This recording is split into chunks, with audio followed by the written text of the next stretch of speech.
Hi guys, it's Karen, crazy ass crafting doll girl. I tried to clean up this area. I've been sewing and there's detritus everywhere. But I got a box today and I need to open it. It's from Mercari and it's a new to me doll. I need to open it and see if everything's okay and let Mercari know so the seller can get paid. I still prefer shopping at Mercari than eBay, because I'm not like, I like just making like one offer and moving on with my life. I get really stressed out when there's an auction, but so I found this doll. I've been looking at these dolls for a while. So I've started collecting tonners, you know, and so when I do my tonner, where are my regular scissors? So when I do searches for tonner dolls, these dolls come up. And this was from when Robert Tonner had his doll company, the Tonner Dolls, whatever, before he had to close the doors. And I think these dolls from like, these are like from 2011, 2012. And they are mass produced. So he had the license to do these. And then he did his own interpretation of them, and they were sold at toy stores. So they're a child's mass market doll. They are listed, like if you go to his legacy website where he just showcases his, oh, come here. These are my mannequins for Blythe's and a new dress I made. So they're listed on his archive website. And I think he made 4 of these, and I believe they were originally a rag doll, and then he got the license to do it. The doll has been put in the box like this. And okay, so these are called Little Mismatched, and I think there was 3 or 4 of them. Dory, if you're watching this, I'm wondering if you have them. And they're, I think, 15 inches. So they're a child doll, but I don't know if they're like, they look like teenagers from their body type. This one I got under $20. The other reason I bought it was, for some reason I had some kind of random ass $10 off if you use it in the next 4 days coupon from Mercari. I don't know how or why that promotion came about, or why I ended up with it, or what I did to get that. I mean, because I haven't hardly been on Mercari. I haven't been buying. I'm on my trying not to buy. But I was like, okay, well, that made this with tax and shipping like under $20. So, and I don't remember which one this is. Isn't she cute? I don't remember which one this is, and I'm on my phone, so I can't look it up. But I know there was like Little Miss Uptown and like Little Miss Rocker or something. So I can't remember which one this is. I might put it in the listing. In the video if I feel like editing later, or in the title. So they're like a 15-inch doll. She's definitely, she's plastic. She's a little bit dirty. I probably need to go over her with I don't know. I don't really want to give her she's not like horrible, but she's got some stains. I don't know if those are from the clothes or what. She has slight chest articulation there. She can't do a T-pose. Let's see. I read one old review. Oh, she's got nice stiff joints. She must not have been played with that much. From 2011 on a blog about these dolls. It's funny because in the end, when they compared her side by side with a, height-wise with a, what's her name? With like a Tyler. And so I think these are 15 inches. She has wide flat feet, so she can stand on her own. She doesn't, she just feels like she needs like a good wipe down. Her hair isn't, I don't think she's uptown. Maybe she's She's got brown hair instead of red. So I'm not sure which one this is. Okay, the two things, let me get back to what I was saying. The two things that this reviewer had said when they purchased the doll was they were noticing price discrepancies from like originally listed like as $40, and then like in stores like Toys R Us $26.99. So they thought it was worth $26.99 and not $40. The dolls came fully dressed, and they also had fashion packs, I believe. And they what was I trying to say? Okay, the two things. Okay, so and then the woman who reviewed her said that her hair was in good quality, but her ends are dry, which I am noticing. I don't feel, so the person was like, it will prone to tangle. This hair is not tangled. It needs to be brushed out, but yes, the ends are dry. It's like a Blythe doll from like my T for Two Blythe doll, stock Blythe. You know, it's nice and soft up here, but the ends are crispy. So I don't want to wash her hair, man.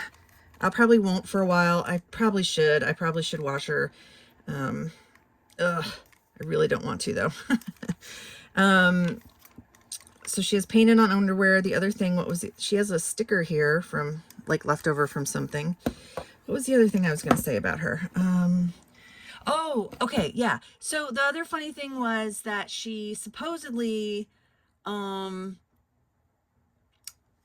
when the person had like a little listing, it was really detailed, like blog, the person had a little listing underneath saying, are they collectible? And she said no, because they're like mass produced. And so I don't really know what I wanted to say was two things. One, I don't know what this woman considers collectible or not, because all dolls, even Playline dolls, are collectible. Hello, Rainbow High, Monster High, Barbie, you know, every single doll line known to man has collectors of it. So that was kind of a strange thing. Did she mean they were high-end dolls that, you know, is she a collecting snob? Probably. You know, but like all dolls, these are discontinued, and now, if you know, you can find them anywhere from like $30 up to $100 new in box. So to me, $100, $75 is a pretty expensive doll, and to me that's a collectible doll.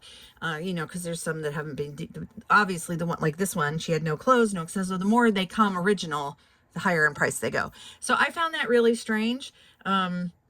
You know, new mint in box from 2012, 2011. It's now $75 to $100 on the secondhand market. Asking price, who knows, you know, you probably get them at a doll show cheaper or something. But yeah, I thought that was really strange. So what are your thoughts in the comments below about collectible dolls? What makes a doll a collectible doll to you? I mean, to me, it's any doll, you know, any doll is collectible. And in 50 years, they're going to be worth something, even if you could get them at Toys R Us, right? Like, so, I mean, they may not like put a down payment on your house or anything. They may not be a $300 doll or a $500 doll, but they're still a collectible doll. So I thought that was really strange. So I do want to compare her to like Elowen, who I've got here hanging out just in some leggings, you know, to compare her to a Tonner doll. I mean, to a collectible Tonner doll, not a Playline Tonner doll. And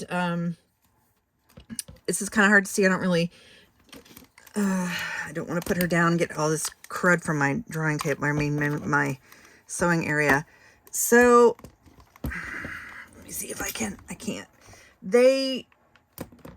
So Elowen is about, yeah, Elowen is taller by about like half a head. Can you see that? And I find it interesting that he kind of stuck with the tried and true long torsoed, small bust, you know, with the articulation at the bust. She has some, she needs some kind of a bra. You know, she's not as developed as Elowen, and she has a childlike face. So she's probably maybe I mean, to me, she looks like she's a quote unquote teenager, but while Elowen is like, you know, 19, 20, 18, 19, 20 years old, this girl is about 12, 13, 14. So middle school versus college. That's how I see this. I really think their faces are adorkable. I like the cartoony face. I think they're very sweet. And I liked the size that they were like, because when I first looked at them, I was like, oh, they look like they're, you know, going to be like a 12-inch a doll. But no, she's like she is like, I think 15 inches. Let's do a measurement here. Yeah, she's a 15-inch doll. So that's, you know, it's in the 1/4 size scale.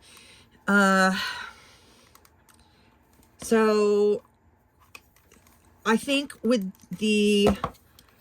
she's like a slimmer version of Elowen, right? So it'll be fun to make stuff for her. I do like child dolls. You know, I like all dolls. I like baby dolls. I mean, children dolls, like my Cruiselings. There isn't a doll that I don't like, but I would say that I probably will.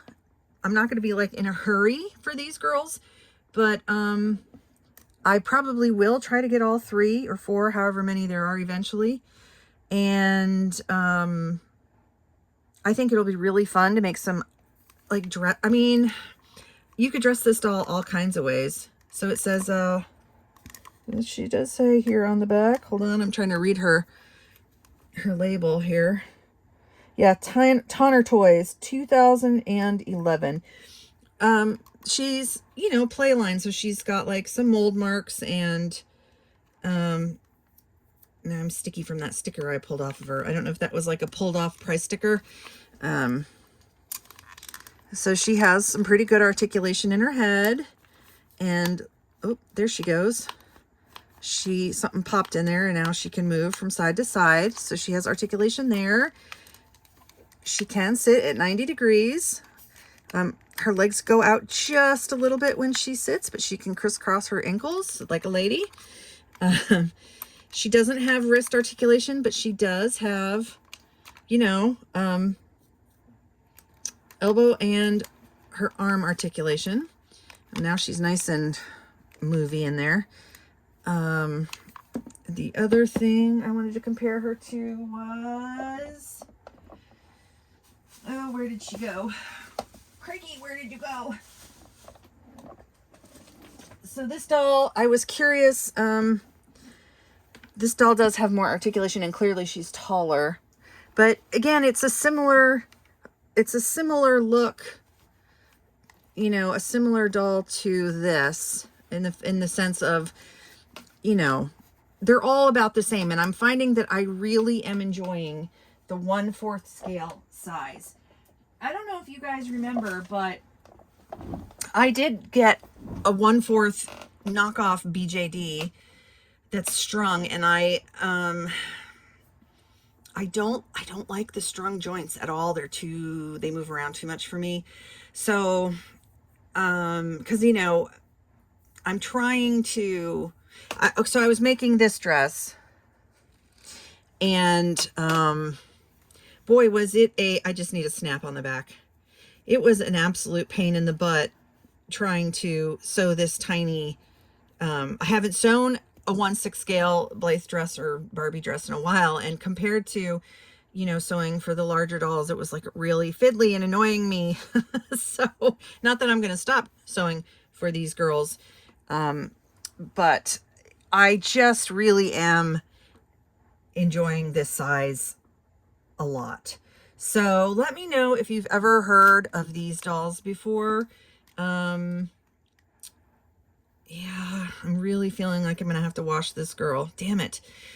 Her hair isn't dirty necessarily, and it's not tangled. It just has a residue feel. You know what I mean? Like it kind of feels like a stock Blythe. And with a stock Blythe, I know it's new out of the box, and I know it's just probably the oils and stuff from the machinery. With this doll, I don't know enough of her history since she's used that I feel like, you know, I probably should do something with her hair.